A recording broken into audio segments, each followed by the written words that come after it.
എൻ്റെ പേര് ടിൻഡു ജോബിൻ. ഞാൻ ചേർത്തലയിൽ നിന്നാണ് വരുന്നത്. ഇതെൻ്റെ ഹസ്ബൻഡിൻ്റെ ചേട്ടൻ്റെ ഭാര്യയാണ്.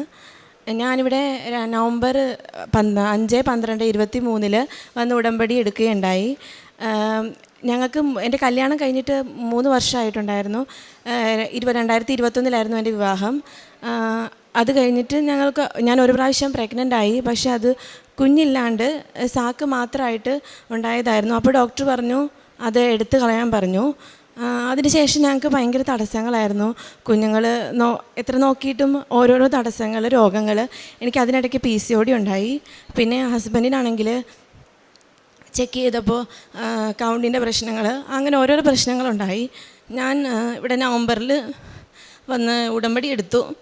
അങ്ങനെ ഞങ്ങൾ ചെക്ക് ചെയ്തപ്പോൾ ഉടമ്പടി എടുത്ത് തിരിച്ചു പോയി. ഞാൻ കുവൈറ്റിലാണ് വർക്ക് ചെയ്യുന്നത്, ഞങ്ങൾ രണ്ടുപേരും.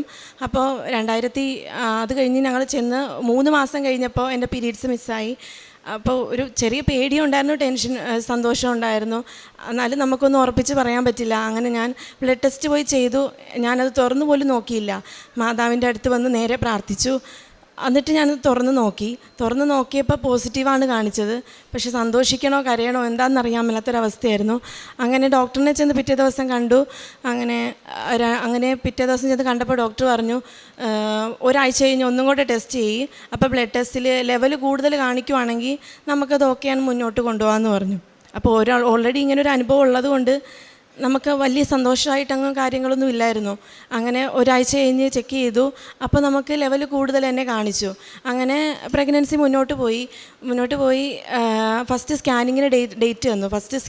ഡേറ്റ് തന്നപ്പോഴാണ് ഞങ്ങൾക്ക് ഒട്ടും വിശ്വസിക്കാൻ പറ്റാതെ 2 ഇരട്ട കുട്ടികളാണെന്നുള്ള സത്യം ഞങ്ങൾ അറിയണത്. അപ്പം ഒത്തിരി സന്തോഷമായി. അപ്പം എല്ലാവരും പറഞ്ഞു ഒത്തിരി ഇങ്ങനെ ഉടനെ പറയണ്ട, ഇനി എന്താണ് സംഭവിക്കണമെന്ന് അറിയില്ലല്ലോ, അപ്പോൾ ഒരു 3 മാസമൊക്കെ കഴിഞ്ഞിട്ട് പറഞ്ഞാൽ മതി എന്ന് പറഞ്ഞു. അങ്ങനെ 3 മാസത്തെ കഴിഞ്ഞിട്ടും അവർ മുന്നോട്ട് തന്നെ പോയി. ആ സമയങ്ങളിലൊന്നും യാതൊരു പ്രശ്നങ്ങളും ഞങ്ങൾക്ക് ഉണ്ടായില്ല. കുറച്ച് കഴിഞ്ഞ് ഒരു 5 മാസം ആകാറായപ്പോഴത്തേക്കും എനിക്ക് ഷുഗർ ഉണ്ടായി.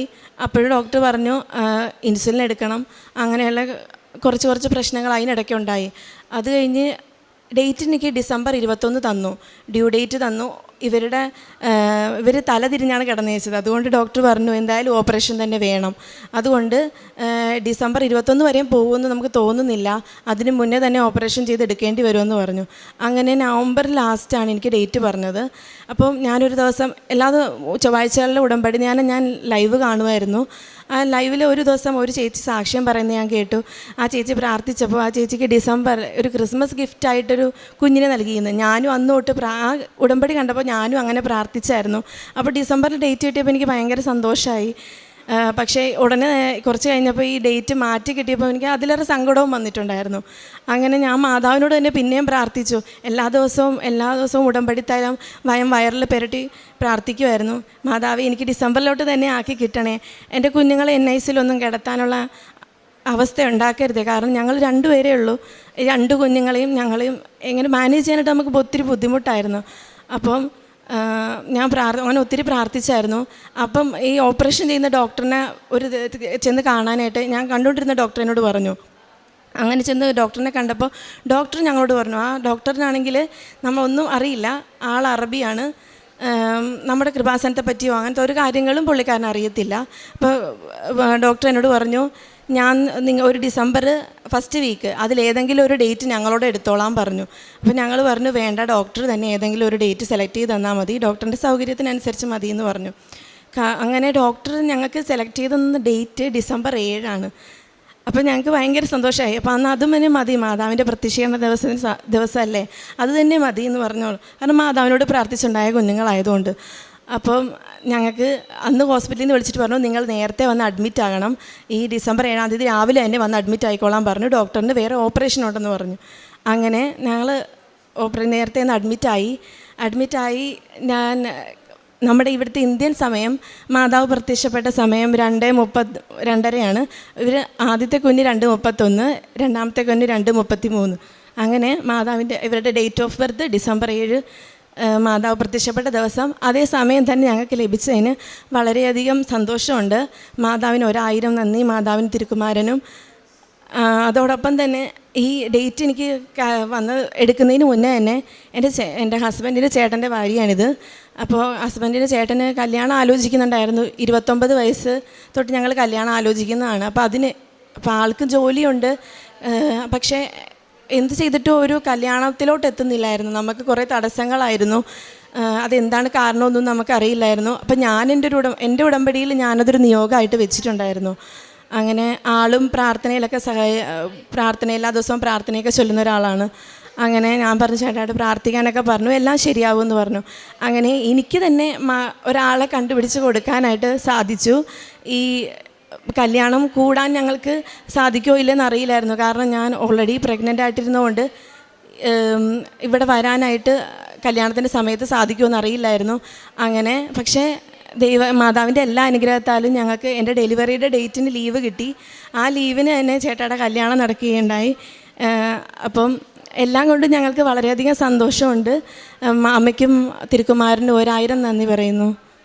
ഉൽപ്പത്തി പുസ്തകം 17 തിരുവചനം അരുളി ചെയ്യുന്നു, സർവശക്തനായ ദൈവമാണ് ഞാൻ, എൻ്റെ മുമ്പിൽ വ്യാപരിക്കുക, കുറ്റമറ്റവനായി വർത്തിക്കുക. നീയുമായി ഞാൻ എൻ്റെ ഉടമ്പടി സ്ഥാപിക്കും, ഞാൻ നിനക്ക് വളരെയേറെ സന്തതികളെ നൽകും. ഡിൻഡു ജോബിൻ വളരെ വ്യക്തമായിട്ട് തന്നെ തങ്ങൾക്ക് കുഞ്ഞുങ്ങളില്ലാതിരുന്നതിൻ്റെയും പിന്നീട് താൻ കൺസീവ് ആകുന്നു, എന്നാൽ അത് ആ ഭ്രൂണത്തിൻ്റെ അവസ്ഥ എന്തായിരുന്നു എന്നും അത് ടെർമിനേറ്റ് ചെയ്യേണ്ടി വന്നതായും പിന്നീട് അങ്ങോട്ട് തങ്ങളുടെ ജീവിതത്തിൽ തങ്ങൾക്കൊരു കുഞ്ഞിനെ ലഭിക്കാതെ പോകുന്ന സാഹചര്യങ്ങളുമൊക്കെ ആയിട്ട് മുമ്പോട്ട് പോകുമ്പോൾ ഉടമ്പടി എടുത്ത് 3 വർഷമായിട്ടും കുഞ്ഞുങ്ങളില്ലാതിരുന്ന ദമ്പതികൾക്ക് നവംബറിൽ വന്ന് ഉടമ്പടി എടുക്കുന്നു.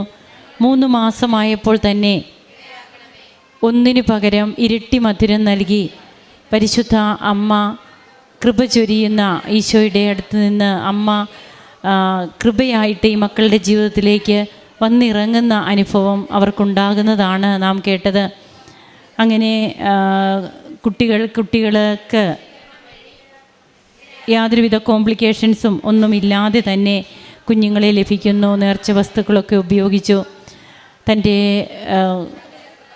കുഞ്ഞുങ്ങൾ തങ്ങൾക്ക് ലഭിച്ചതും ആ ഡേറ്റ്, സമയം, ഇതെല്ലാം ഈ മാതാപിതാക്കൾ കണക്ട് ചെയ്യുകയാണ്. അമ്മ തന്ന കുഞ്ഞുങ്ങളാണ്. ഡോക്ടർ തന്നെ ഡേറ്റ് പറഞ്ഞാൽ മതിയെന്ന് ഇവർ പറയുന്നു. ഡോക്ടർ പറഞ്ഞ ഡേറ്റ് അതെല്ലാം ഉടമ്പടി എടുത്തത് മൂലം മാത്രം അമ്മ ഞങ്ങൾക്ക് തന്ന കുഞ്ഞുങ്ങളായതുകൊണ്ട് അത് അമ്മ തന്നെ പ്രവർത്തിച്ചു. അങ്ങനെ തങ്ങളുടെ കുഞ്ഞുങ്ങളെ ഇവിടെ ഇന്ന് അൾത്താരയിൽ കൊണ്ടുവന്ന് ദൈവത്തിന് സമർപ്പിച്ച് ഈ ദമ്പതികൾ ദൈവത്തെ മഹത്വപ്പെടുത്തുകയാണ്, ആരാധിക്കുകയാണ്. നമുക്കും ഇവരുടെ സന്തോഷത്തിൽ പങ്കുചേരാം. അതുപോലെ തൻ്റെ ജ്യേഷ്ഠൻ്റെ ഭർതൃ സഹോദരൻ്റെ വിവാഹകാര്യവും ഒക്കെ ഇവിടെ പറയുകയുണ്ടായി. എല്ലാറ്റിനും ഈ മക്കൾ നന്ദി പറയുമ്പോൾ നമുക്കും കരങ്ങളടിച്ച് ഈശോയ്ക്കും അമ്മയ്ക്കും നന്ദി പറയാം. അത്യപൂർവ ദൈവാനുഭവങ്ങൾ ഇനി നിങ്ങൾക്കും സ്വന്തം.